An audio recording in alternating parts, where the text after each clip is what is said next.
Hello tout le monde, aujourd'hui on se retrouve dans une nouvelle vidéo. Aujourd'hui on se retrouve dans une vidéo qui va vous parler de mes essentiels bébés et des regrets et des choses qu'on a achetées pour notre fille, donc qui est née en janvier. Quand on est jeune parent, il y a plein de choses qu'on veut acheter, il y a plein de choses en fait qui nous sont vraiment essentielles. On prend les conseils un peu de partout, moi je suis là pour vous donner les miens. C'est vrai que nous on a essayé de s'équiper vraiment au minimum on va dire, parce qu'on n'avait pas envie d'avoir 25 000 trucs. Mais vous allez voir que il y a quand même des choses qu'on regrette d'avoir achetées. Donc voilà, je vais vous présenter dans un premier temps mes essentiels. Ce sera pas une liste de tout ce qu'il vous faut pour bébé, hein. Ce sera vraiment des choses que moi je juge essentielles dans le fait de s'équiper en fait avec bébé. Pour moi c'est vraiment des choses que je vous conseille d'avoir, mais fois 1000 en fait. Après évidemment vous avez des essentiels, le lit, la table à langer, etc. Donc ça oui, ce sera l'objet d'une autre vidéo. Je pense que je vous ferai une vidéo vraiment quoi mettre sur sa liste de naissance et comment s'équiper pour bébé. Mais du moins ça c'est mes essentiels, les choses où je vous conseille de ne pas passer à côté, parce que vraiment c'est des choses avec lesquelles on peut pas vivre là actuellement sans. Alors on va commencer par tout ce qui est sommeil, dodo, sieste, etc. Le premier des trucs que je peux vous donner comme conseil, c'est d'avoir un couffin ou un petit berceau. Nous on n'a pas acheté de cododo parce que du coup elle dort dans notre chambre et on a un lit bébé dans notre chambre. Mais le couffin ça nous a servi pour tout ce qui est sieste. Au premier temps elle aimait pas du tout dormir dans son lit. Et le couffin ça l'a rassurée, donc on prenait le couffin, donc on a le couffin et on a aussi un support. Et du coup on mettait le couffin et le support, on le mettait à côté de moi dans le lit. Et donc si vous avez un cododo c'est bien aussi, mais vu que j'allaitais pas je voyais pas l'intérêt d'acheter un cododo. Et le couffin ça nous a vraiment sauvé la vie pour arriver à la poser directement dedans et elle dormait. Et c'était juste vraiment trop chouette. Je vous conseille 1000 fois le couffin, avoir un endroit où elle peut faire ses siestes. Donc soit un couffin, soit un petit berceau, soit quelque chose vraiment qui vous permet en fait de le traîner toute la journée un peu partout où vous allez. Nous le couffin ça nous a sauvés. La deuxième chose c'est la veilleuse bruit blanc, vraiment. Ça j'y croyais pas trop, j'ai vachement regardé de vidéos d'américaines par rapport à ça et elles juraient pratiquement que par ça. J'ai vu qu'elles avaient acheté une, je crois que c'est la Hatch si je dis pas de bêtises, mais elle coûte quand même relativement cher et j'en ai trouvé une en promo chez Aubert de chez Tommy Tipeee et on aime vraiment beaucoup. C'est une veilleuse qui fait à la fois donc lumière, qui fait les bruits blancs et qui fait aussi des petits de la musique en fait. Mais nous on l'utilise vraiment que pour le bruit blanc et c'est incroyable comme ça marche de fou. Nous je sais qu'on a habitué bébé dès la naissance. Je l'ai pas ramené à la maternité parce que il y avait assez de bruit à la maternité, mais on a tout de suite habitué bébé au bruit. Et c'est vrai que le bruit blanc en fait dès qu'elle l'entend elle associe bruit blanc avec dodo. Et c'est beaucoup plus simple de la calmer avec. On est parti pour un week-end tous les trois. Même si elle dormait pas dans son lit, etc. Le fait d'avoir la veilleuse en fait qui faisait des bruits blancs, ça l'a vachement aidé.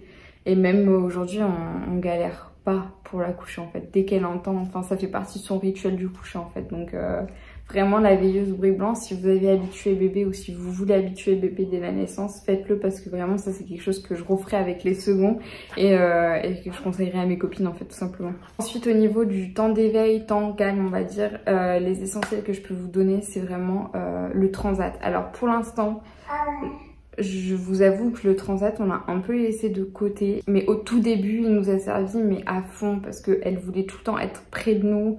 Donc le couffin hors période de sieste c'était juste pas possible, il fallait bien qu'on la pose quelque part. Elle voulait énormément les bras, donc jusqu'à un moment donné le porte-bébé c'est plus possible. Donc le transat nous a vachement servi dans un premier temps. On l'a un peu abandonné entre on va dire à ces 2 mois, parce que du coup on a commencé à la mettre sur le tapis d'éveil, qui est aussi un autre essentiel mais j'y reviendrai après. Là on est en train de le reprendre parce que elle aime bien être à table avec nous en fait tout simplement. Donc nous on a le transat up and down de chez B.A.B.A. Vraiment pour moi si vous achetez un transat achetez celui-là. Je vois pas trop l'intérêt d'avoir des transats bas, je vois pas l'intérêt. Je vous avoue que je préfère encore poser ma fille par terre que dans un transat bas, je vois pas l'intérêt. Après chacun fait ce qu'il veut, mais c'est vrai que pour moi le transat up and down de chez B.A.B.A. c'est un des seuls qui fait ça.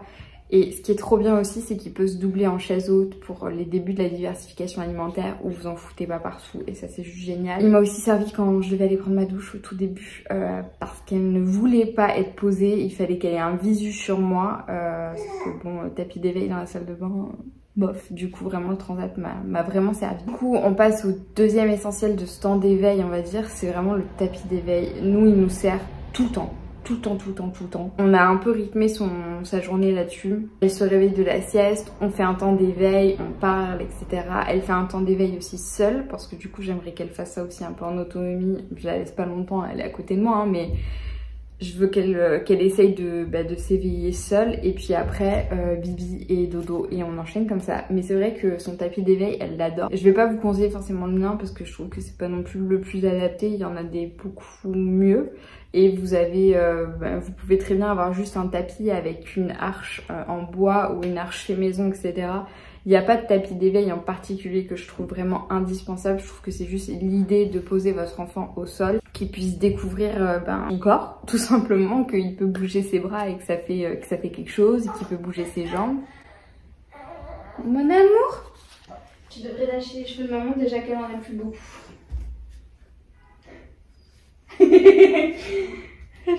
Ensuite, le porte-bébé. Le porte-bébé pour moi c'est un essentiel. Porte-bébé, mais vous pouvez aussi avoir une écharpe, je pense que ça fonctionne pareil. Nous, je vous avoue que l'écharpe, j'étais pas trop à l'aise avec l'idée de nouer. Avec le Covid et tout, trouver des cours de portage.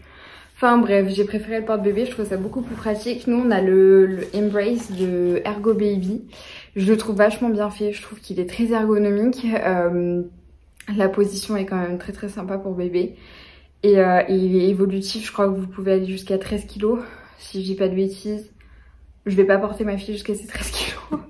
Mon dos me remerciera pas, mais du moins c'était juste trop chouette pour le tout début où elle était nouveau-née, où je devais l'avoir dans mes bras, elle était très en demande. J'étais obligée de l'avoir dans les bras tout le temps.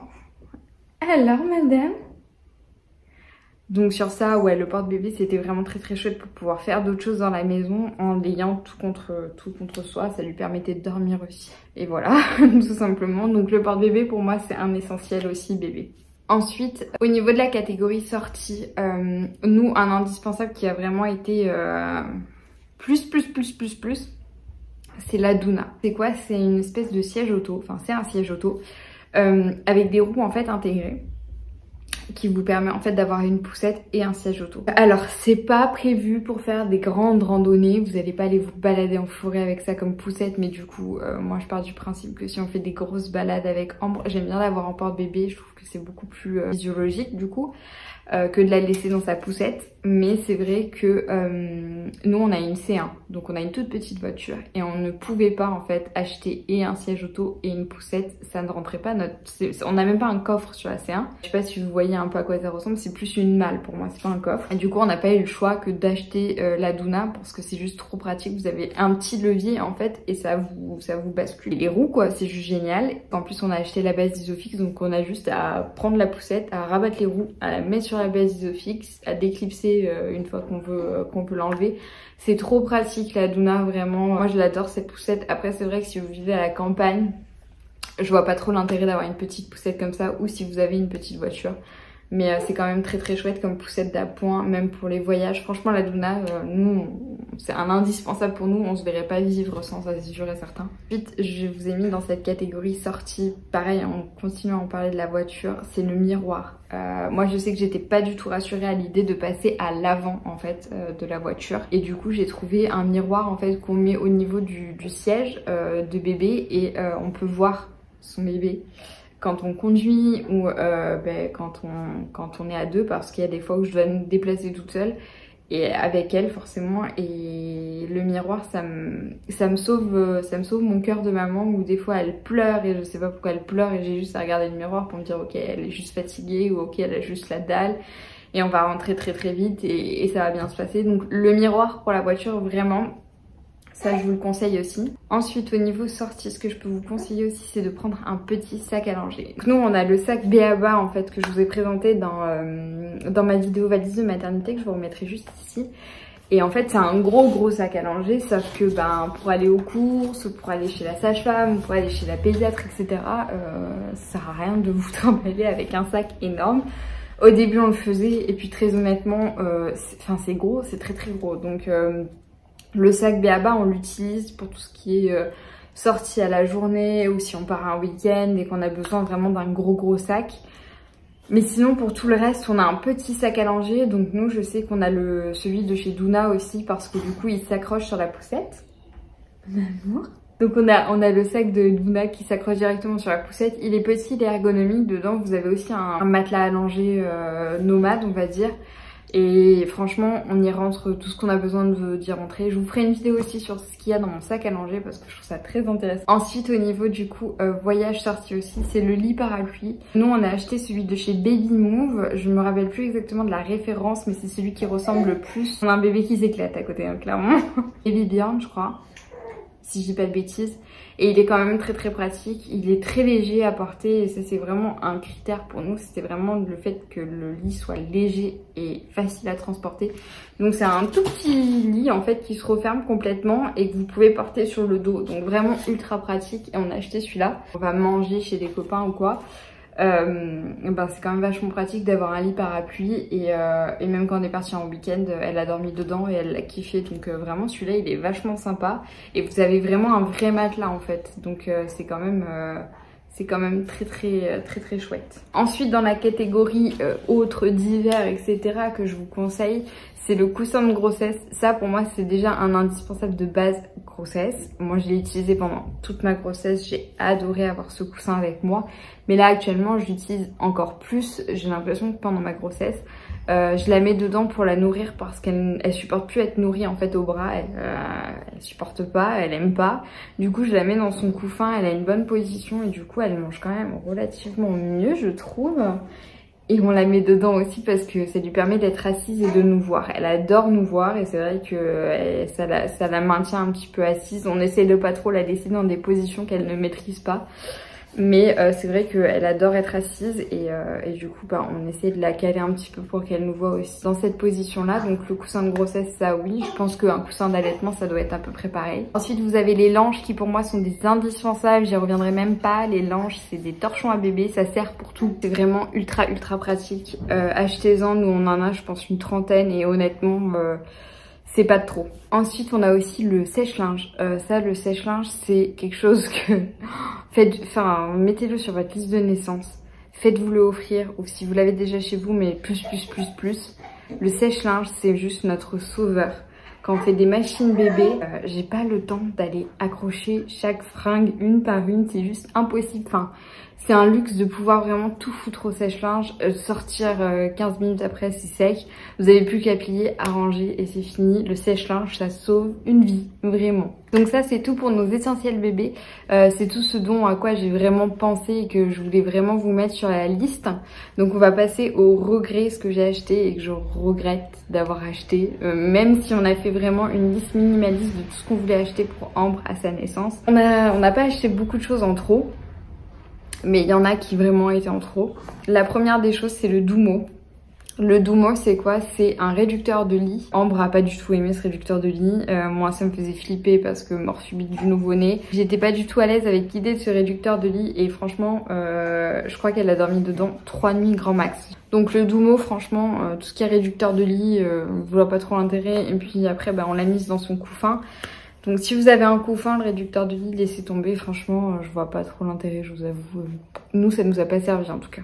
Ensuite, c'est le transat de bain. Alors, je sais pas si on va l'utiliser plus tard. Je crois pas, parce que je crois que le transat de bain, c'est jusqu'à 6 mois, si je dis pas de conneries. Nous, elle a 3 mois. On l'a jamais mis sur ce transat de bain. Je vois pas trop à quoi ça sert.